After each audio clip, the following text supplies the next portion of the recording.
Hello, everybody. Welcome back to the show. We've been running a series with our friends at the DLD conference who are celebrating their 20th year anniversary in January of next year, thinking back about the last 20 years in the history, particularly of technology. We've been featuring guests who have spoken at DLD over the years, and today we feature a conversation I had with the legendary New York Times technology correspondent, John Markoff, best-selling writer and observer of Silicon Valley. No one's seen, I think, Silicon Valley quite as intimately as he has over the last 20 years. And as always in this series, I began by asking John Markoff what he remembers about January 2005. So in January of 2005, I was still largely the one of a very small number of New York Times reporters covering Silicon Valley. I mean, the Times delayed for a long time scaling up.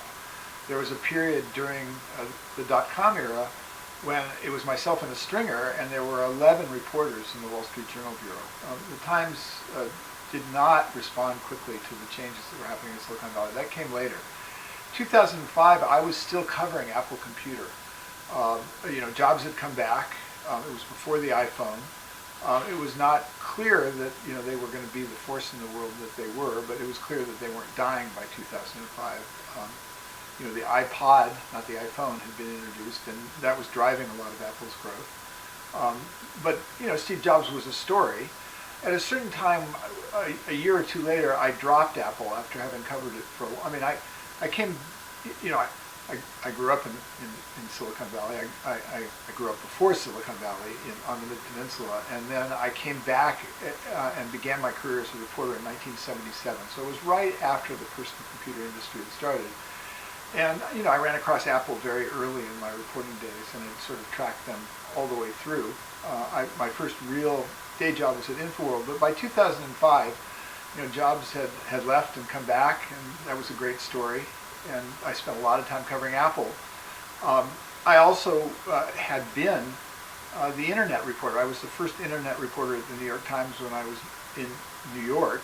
I went back to start as a New York Times reporter as the national computer writer, covering mostly IBM at that point because the New York Times felt that IBM was the bulk of the computer industry.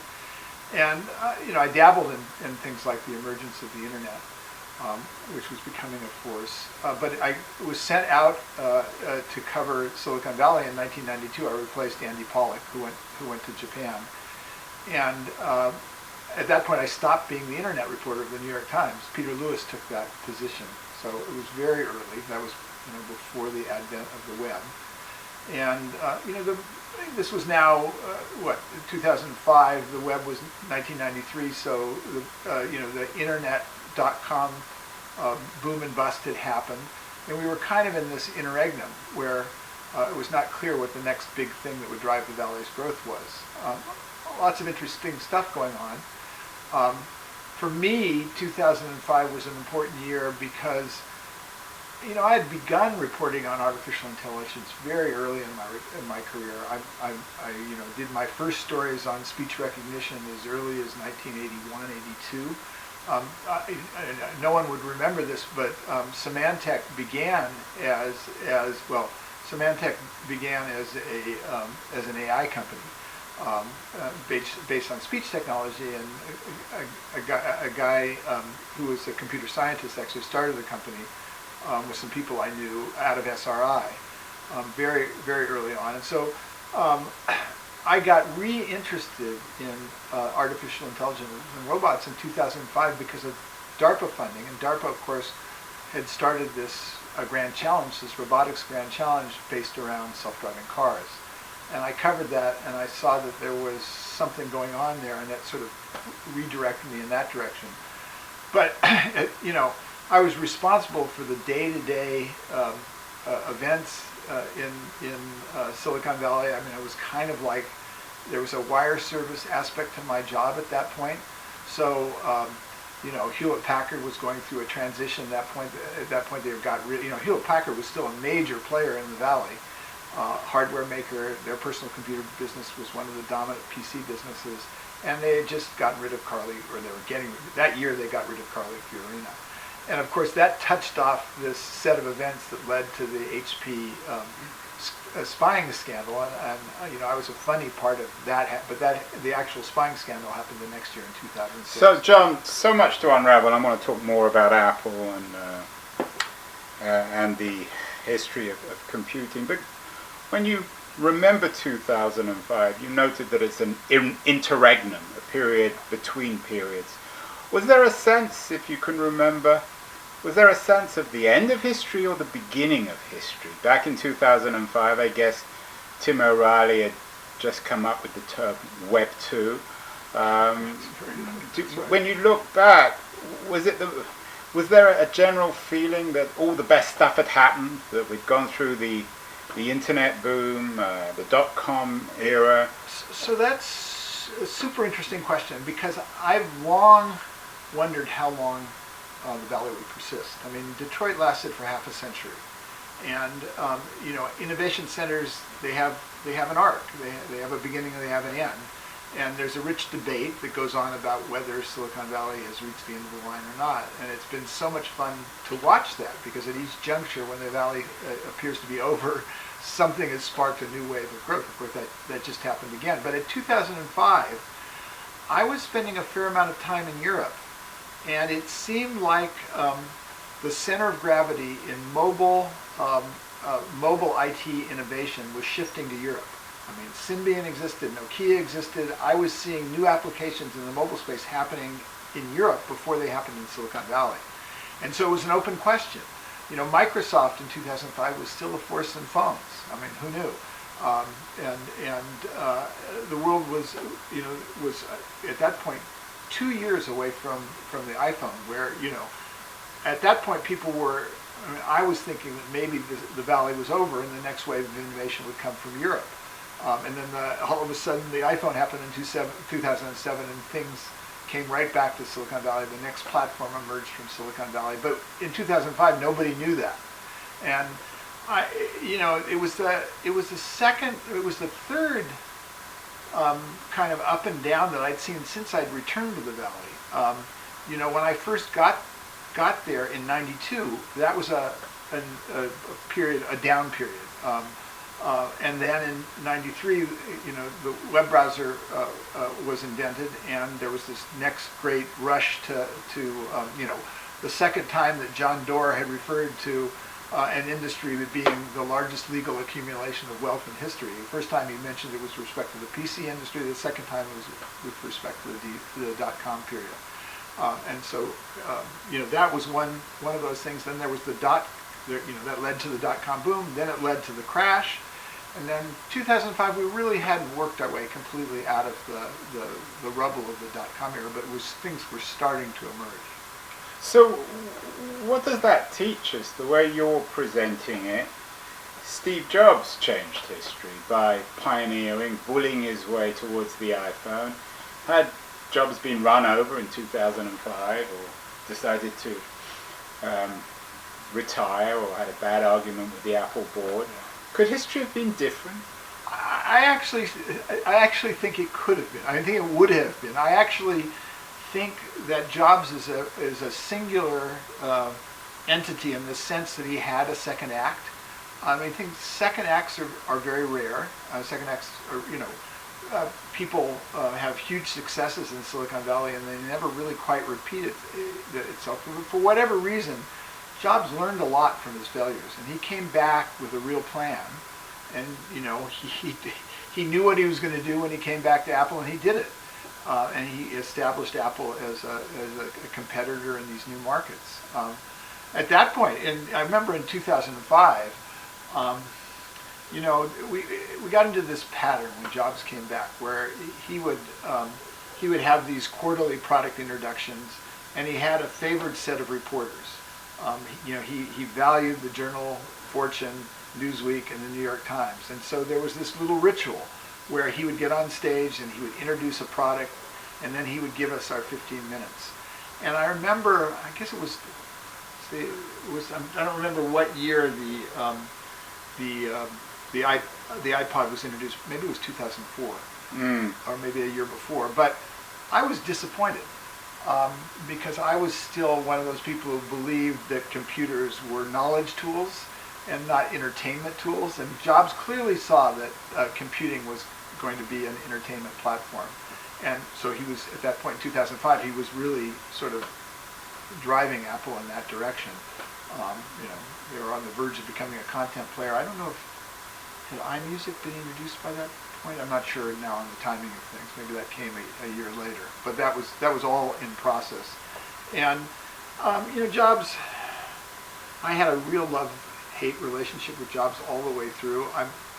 My problem was that I wanted to be an Apple groupie, but I couldn't be an Apple groupie. I had to keep my distance, and it made the Jobs interviews my least favorite in a lot of ways. Because first of all, he's extremely manipulative. Secondly, he's extremely charismatic, and I was trying to keep my distance, and that was challenging.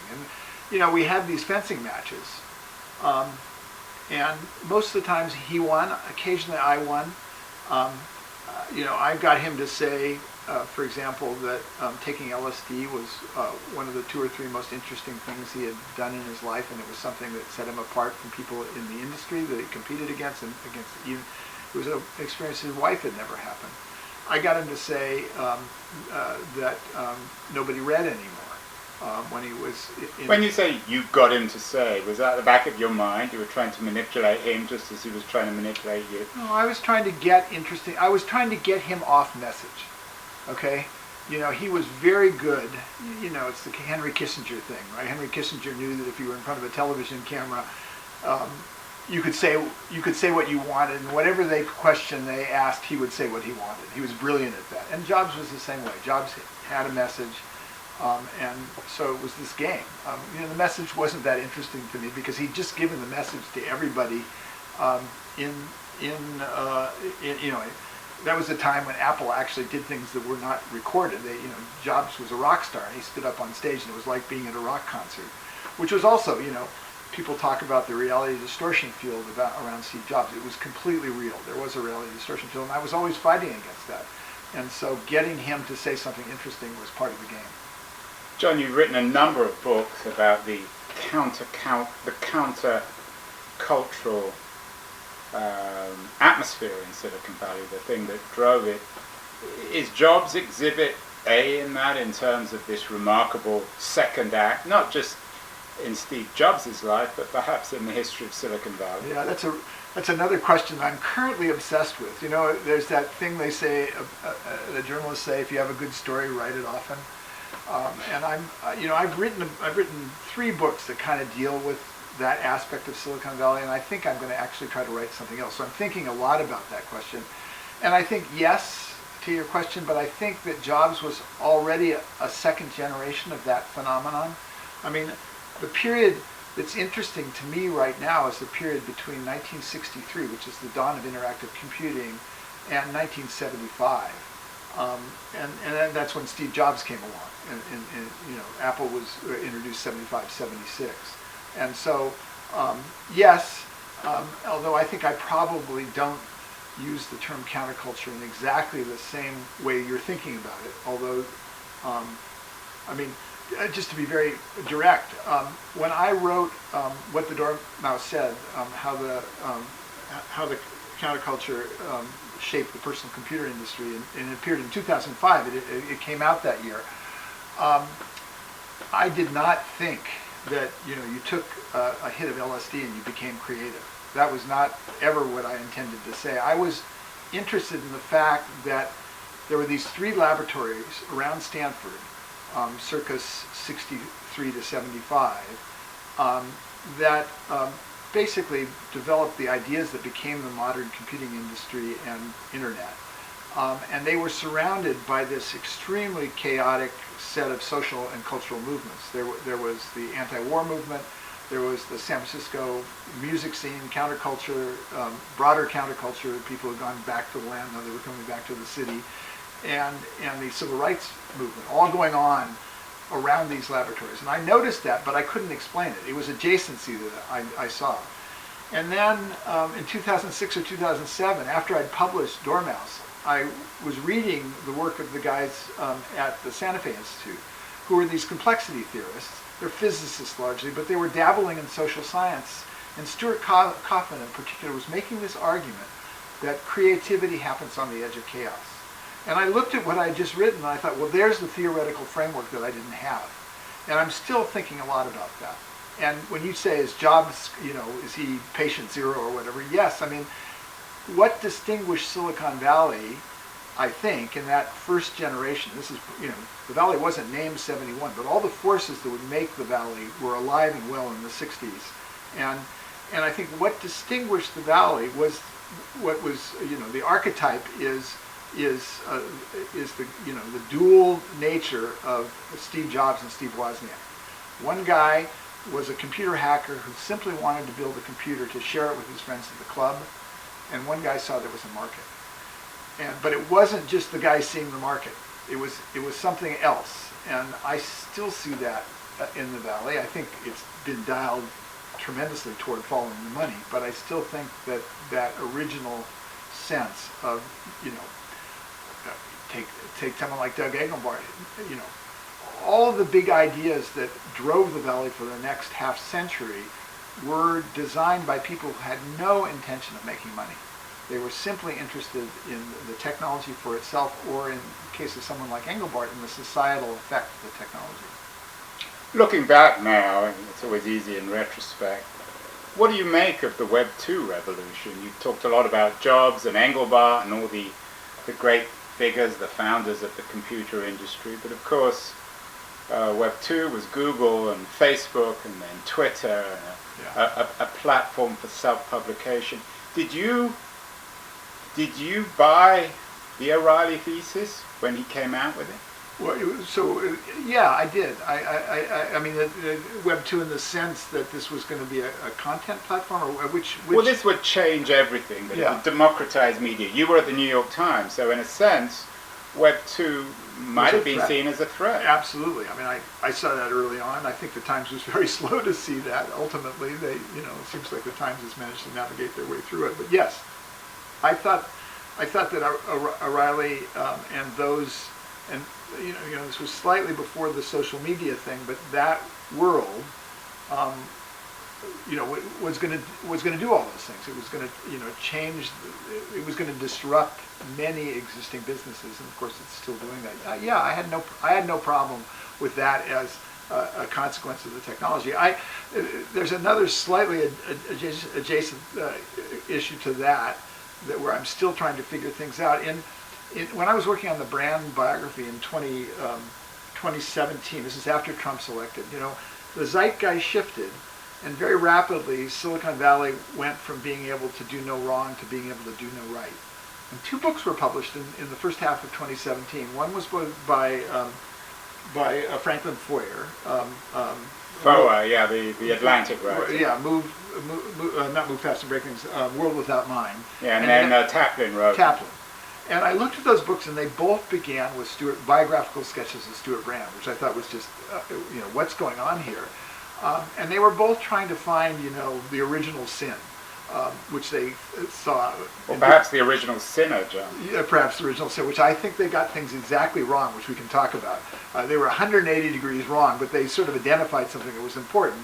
And that was that, they were looking for the source of the technological utopianism that was driving Silicon Valley. And then, Foer was just pissed off about, what had happened to the New Republic. And he didn't really, I didn't really think he had much significant to say. But Taplin talked about the distinction between the original technological utopians and another group, which you'd probably think of as the PayPal Mafia, which he called the technological libertarians. And he sort of identified this ideological shift, which I agreed with.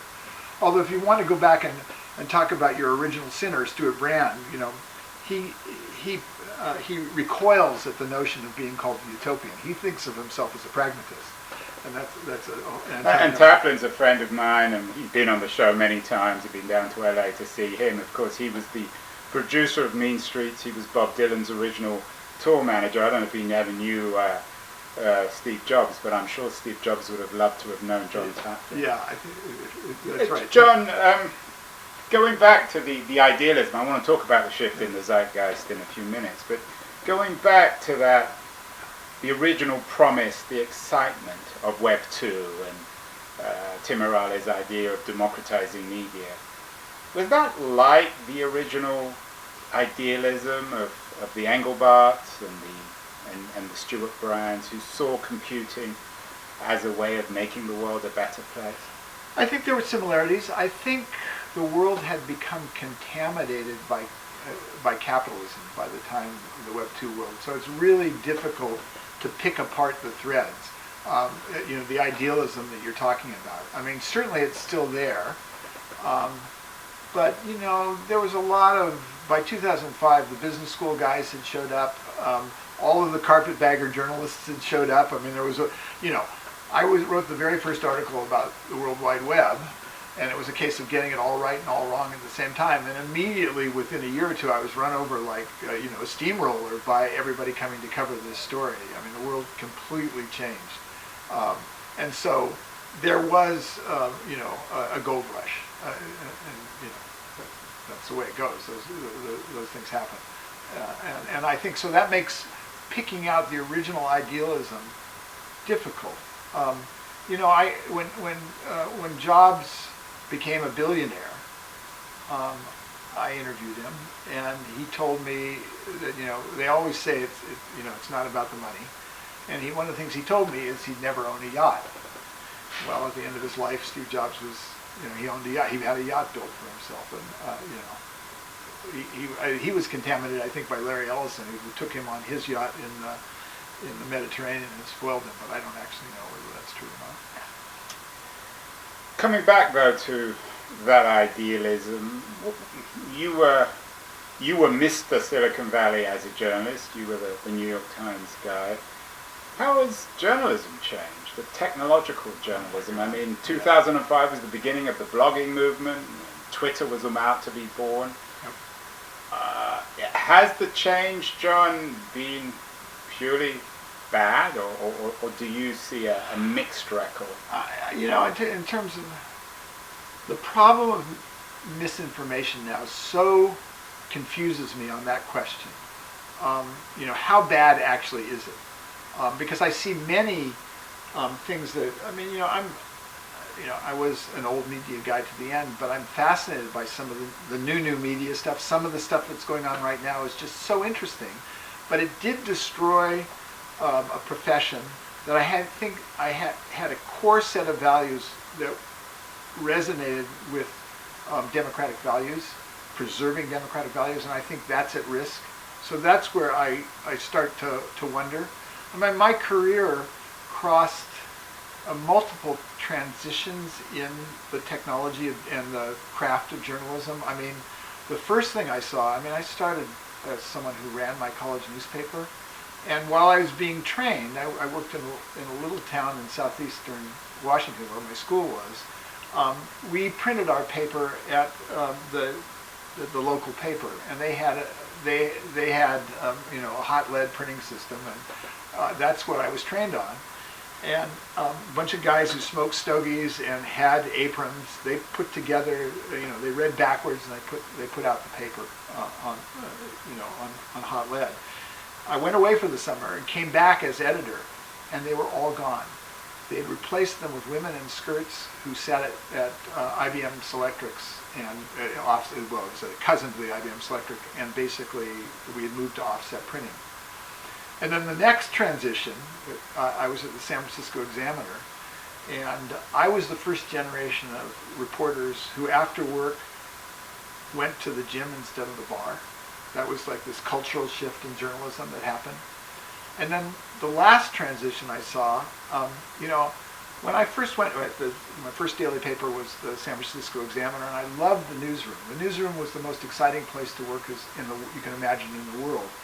And then when I went to the New York Times, it was equally exciting, and it was just noisy and cacophonous, and people were yelling and on deadline. There was a woman by the name of Claudia Dreyfus, who was a business reporter who sat kitty corner for me. It was all open plan.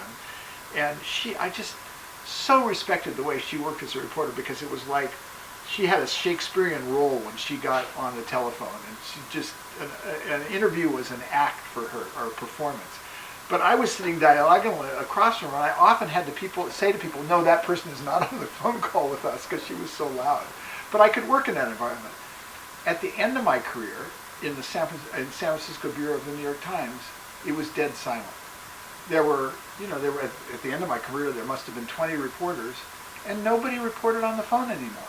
Everybody reported by typing at their computer, and later it became completely disrupted as everybody moved apart. But I saw that transition, which was a big cultural shift. One of the most dramatic changes in your business, John, again, don't need me to tell you this, is the decline in trust in journalists. Can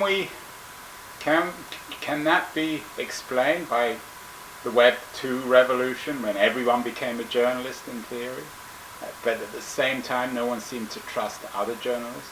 No, I think that I don't think that that's the case. I think that the decline in trust is a complete artifact of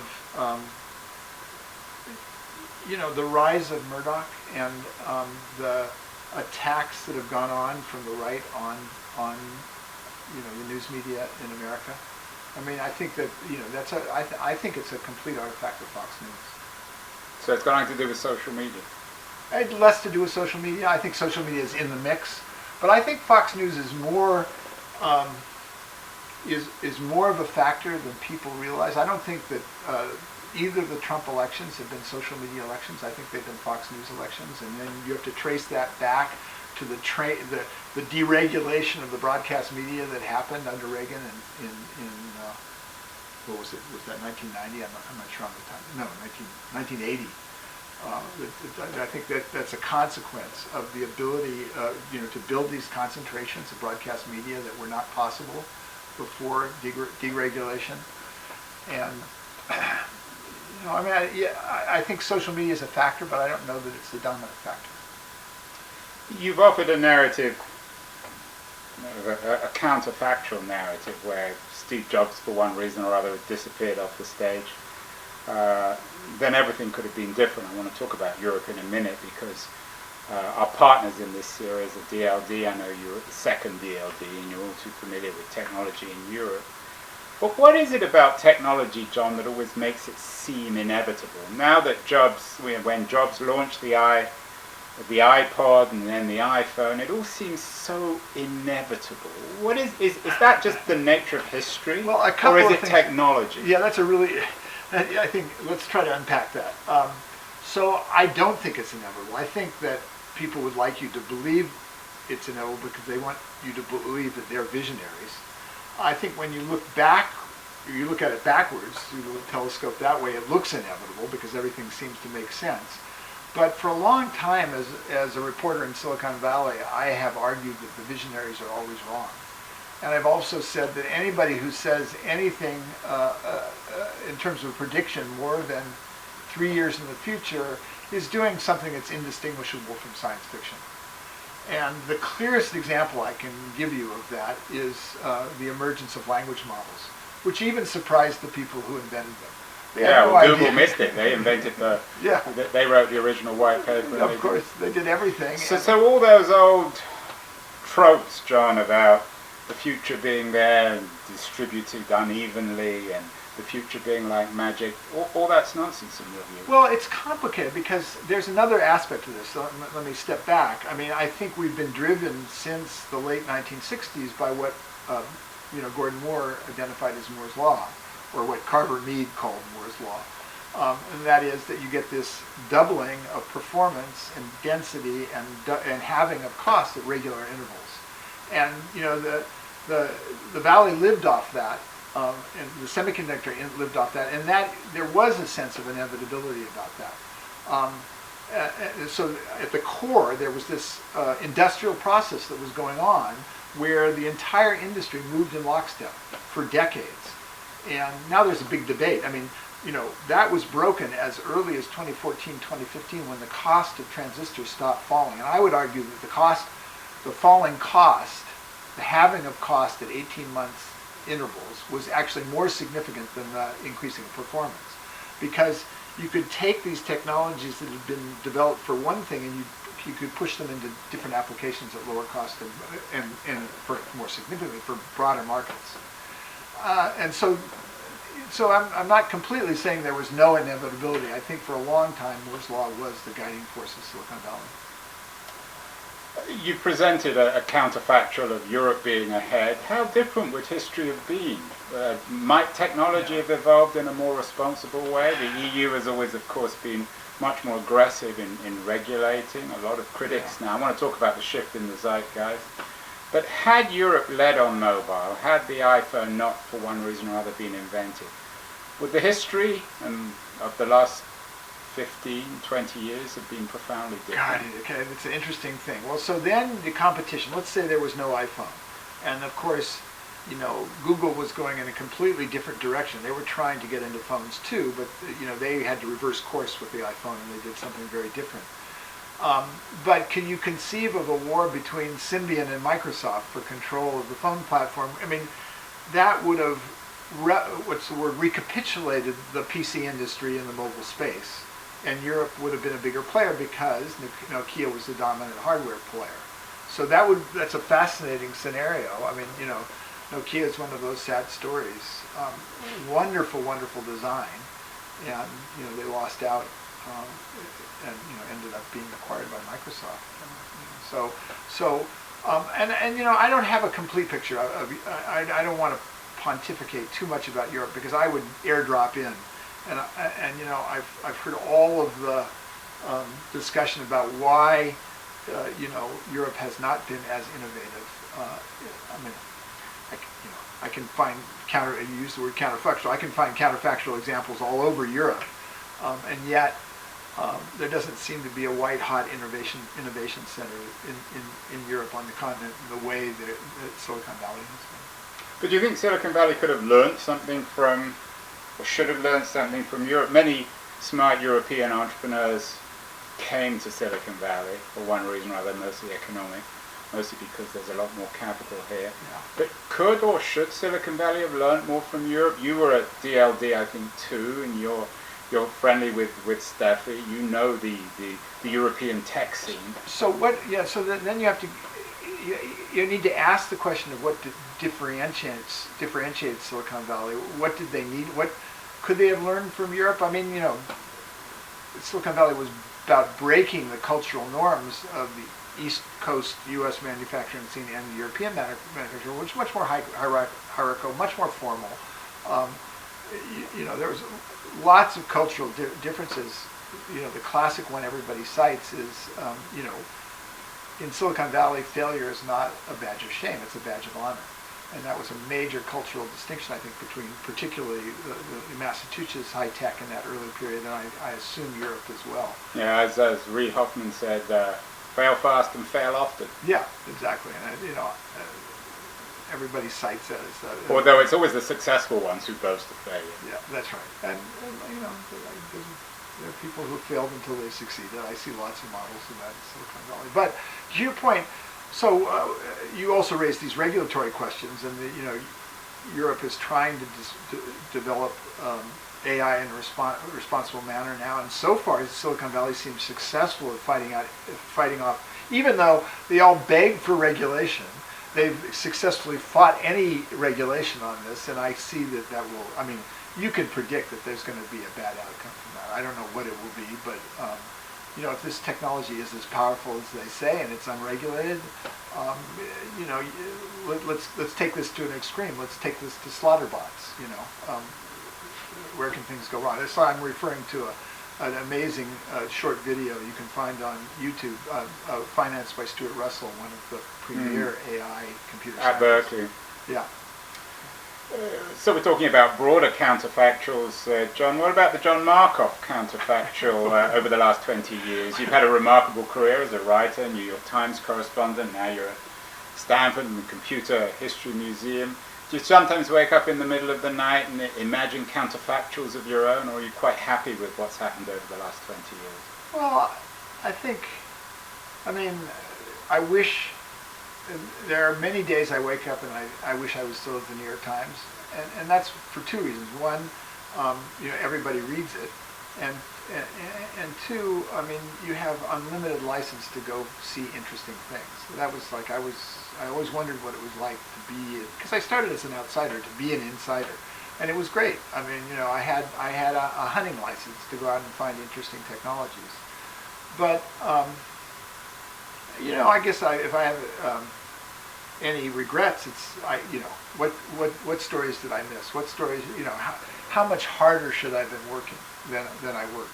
And those are the regrets that I didn't do. What was the story you missed in the last 20 years? Oh, well, many, but there's some classic ones.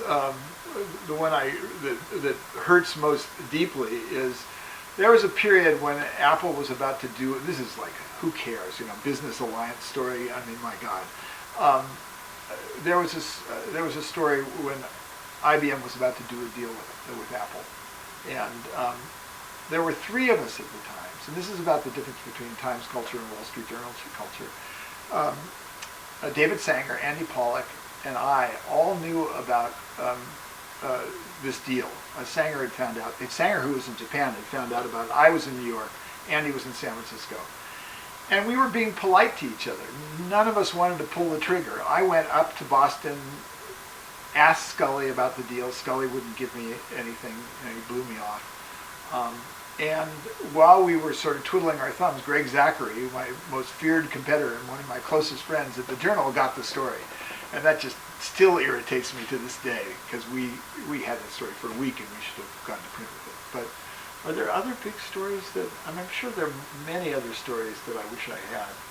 I mean, you know, I've gotten my share, but, you know, there's nothing like having a story on the front page of the New York Times that, you know, has an impact on the world, that makes you feel like you're doing a job.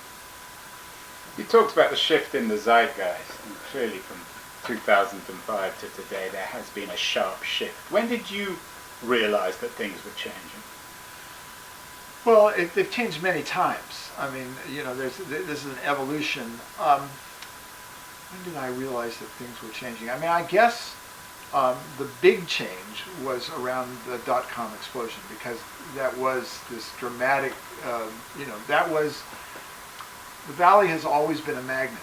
I mean, you talked about Europeans coming to the Valley. The Valley has been, and I would argue that one of the reasons that the Valley is differentiated from other parts of the world, it's been a magnet for the best and the brightest for the longest time. And I think it's that diversity, that cultural diversity, that multiculturalism that sets Silicon Valley apart from other areas of the world. And I'm slightly off point, but you know, there was a huge flood of people into the, I mean, people were always coming to the Valley. I mean, I noticed that from the first days I was here, when a friend took me into an Indian bakery in Sunnyvale. I mean, what's an Indian bakery doing in Sunnyvale in 1984? I was at Byte Magazine then. And they were there because there was a new disk drive industry which had a pipeline of Indian engineers from IIT who were doing the manufacturing technology there. And that's happened over and over again. Different ethnic groups have come to the Valley and they've coexisted. That's the other wonderful thing. It's not really an integrated world, but it is a multicultural area where people live, you know, in harmony. And I think that's unusual in the world. But once again, when did I realize it? I mean, I guess I realized it most clearly when, you know, the story changed. And, you know, on December, I think my story appeared on December 7th, 1993. I wrote the first article about the World Wide Web. Mm. And it was a case of getting it all right and all wrong at the same time. And the lead of that story was, think of it as a map to the buried treasures of the information age. And when I used the word treasure, I was thinking information. I didn't understand it was going to be treasure, and that the web would would become Main Street USA within 2 years, 2.5 years, 3 years. And that's when everything changed.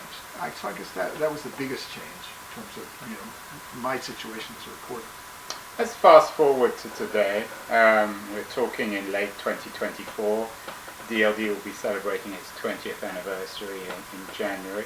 Has anything really changed? You talk about smart people from overseas coming here and inventing the future, often mythologizing the future, bluffing the future. The guy who most comes to mind, of course, is Elon Musk. Is there any difference, really, between our Musk age of 2025 and the Steve Jobs age? They're both bullies, both brilliant, both very good at convincing us, manipulating the world around us. So yeah, I bridle at mentioning Musk and Jobs in the same breath. I mean, I think they're very different people, although there are some similarities. At your point about them both being bullies, I think Jobs was a different kind of bully than Musk. I have real reservations about Musk's values. I think Jobs was not a libertarian. I think Musk is a libertarian. I think the dial has shifted. I mean, I think that's the big difference, is the dial has shifted more toward the capitalist side of the street and away from, this technology will change the world. Now people use this technology will change the world as a way as cover, as ideological cover for making a lot of money. So I think that's bad. I think that many paths the valley has gone down. The money has become so corrosive that it tends to take over the story. Although it hasn't completely. I mean, they're still. I mean, as a technology reporter, I most enjoyed hanging out with the rank and file, with the people who were building the technology, and a lot of them were motivated by this simple goal of wanting to build something that went under everybody's Christmas tree. I mean, they really wanted to build technology that would change the world, not so they could make more money or disrupt industries, but so that they can make the quality of life better for people. You mentioned Stuart Russell, one of the fathers of AI. The other father, the so-called godfather, Geoffrey Hinton, just won the Nobel Prize in Physics this year. Are you surprised with what's happened with AI? Is it something we should take seriously? I know we've gone through a series of cycles of AI booms and promises, and then AI winters. Is this one any different, John? Yes, it is different. You're right, and I covered the AI winter. There were several AI. There was an AI winter. The first AI winter was in England. I don't know if you know that, in the late 1970s, in response to the Light Hill report. But then the American AI in Silicon Valley happened in the mid 1980s, and I think the significant difference about this boom, this wave of AI technology, is that AI technology has mastered human language, and that has changed the nature of interface. The way we interact with machines in the future will be different. I think that's the most important thing. All this other stuff has to sort itself out. I mean, I'm watching. So there's been this long-term debate about whether technology kills or creates jobs, and here we are at a very interesting period. Not because these things are going to actually move into factories quickly and make things, although that may happen, but because, since World War II, one of the largest areas of growth in terms of employment globally has been people who answer questions over the telephone, people who sell things via telephone, people who do customer support. A lot of that growth has happened outside of the United States. We may not see this transformation. So if I was a reporter today, a daily reporter, I would be looking very closely at how this technology was being deployed in customer support and how quickly it displaces people.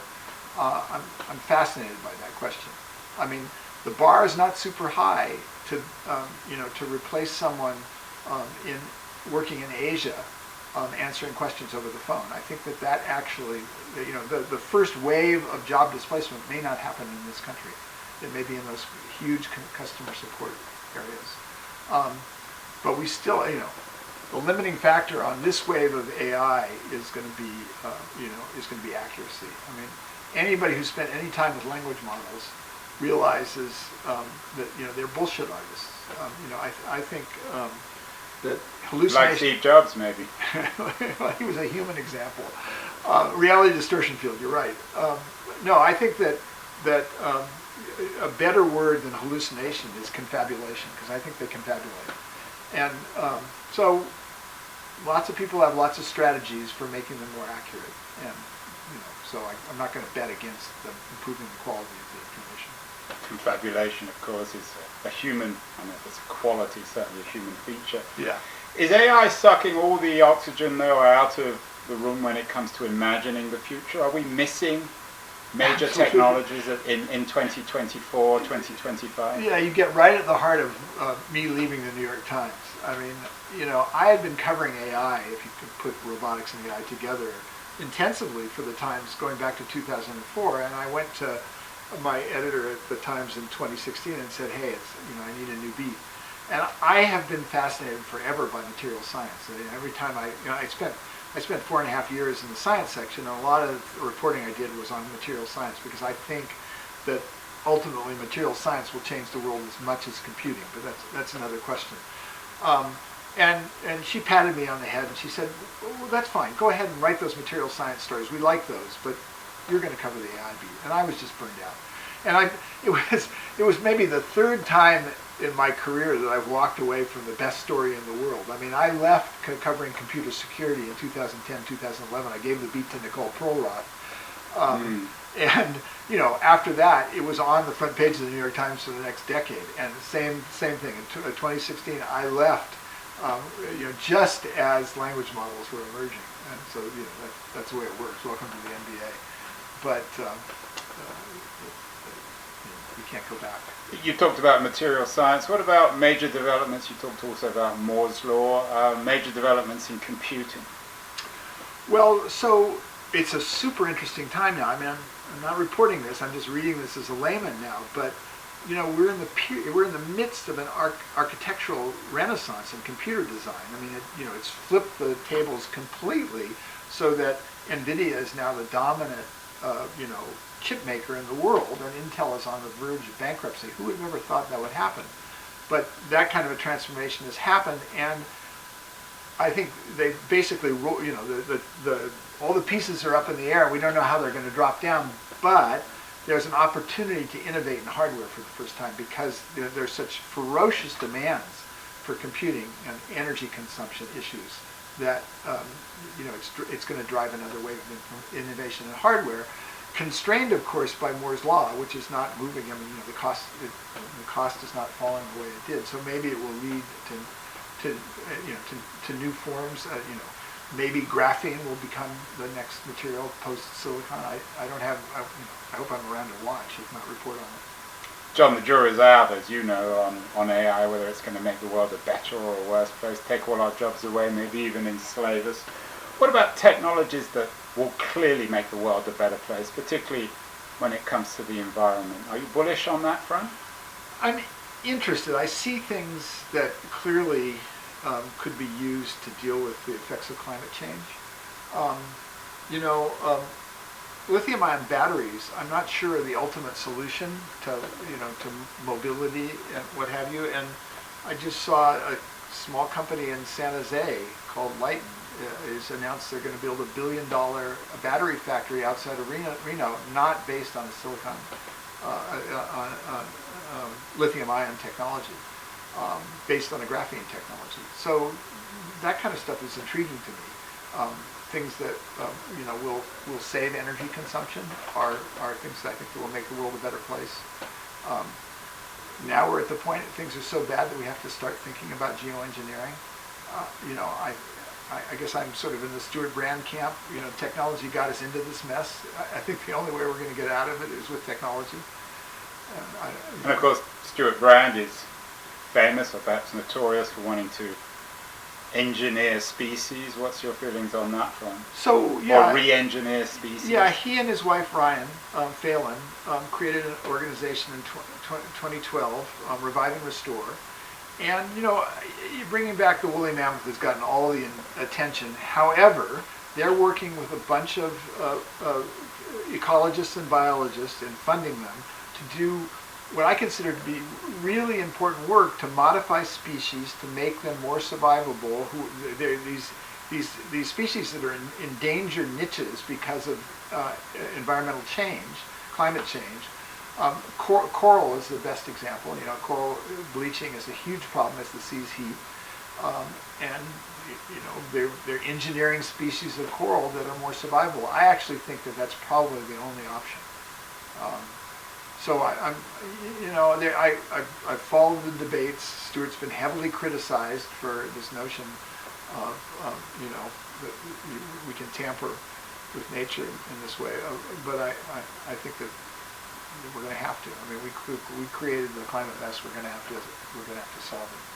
Final question, John. You've been very generous with your time. I'm saving the dumbest question for the end, given the fact that you said that anyone who claims that they can see more than 3 years into the future is a fraud.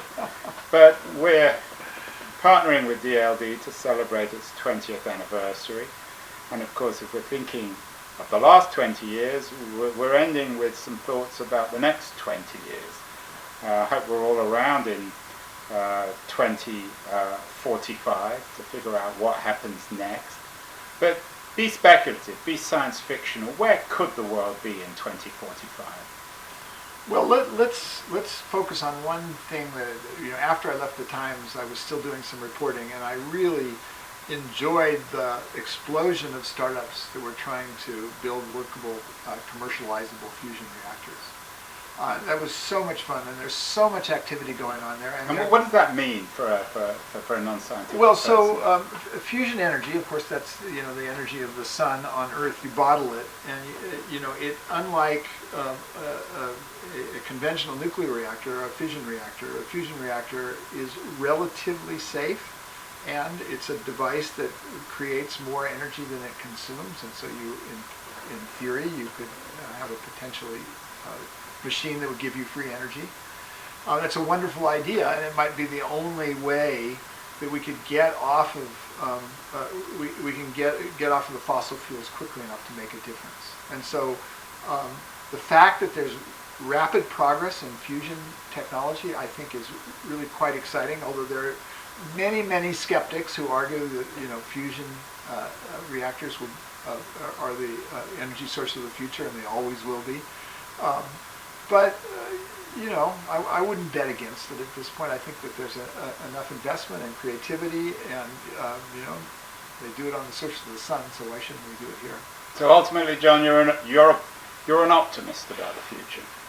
No, I'm more nuanced than that. Am I an optimist? There are lots and lots of reasons to be pessimistic now. I mean, we're at 1.5 degrees centigrade. When you and I can see climate change in our day-to-day life, I spent a decade of my life in my 20s working in a backpacking camp in Northern California, and I walked across glaciers that are no longer there. I mean, that's a hard fact, and so that threatens my optimism. I mean, humans have the ability to make a mess of lots of things, and yet I see strands of things that possibly will change things in a good way.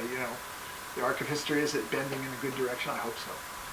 Just thinking of that, John Markoff, I want to, on behalf of my friends at DLD as well, thank you for being so generous about sharing your wisdom of the past, the present, and the future of technology. Thank you so much. Thank you, Ed. Keen on the scene, he's got the voice that's mean, asking those questions that you never seen. He's got that fire, burning bright and clean. Andrew Keen making waves, break the routine on the Keen on show. He brings the heat, asking the minds, digging deep till they bleed. No sugar-coated truths, no lies to deceive. Andrew Keen, the master of the interview beat. He's got the knowledge, he's got the flair, challenging ideas with a fearless stare. With every question, he's uncovering what's there.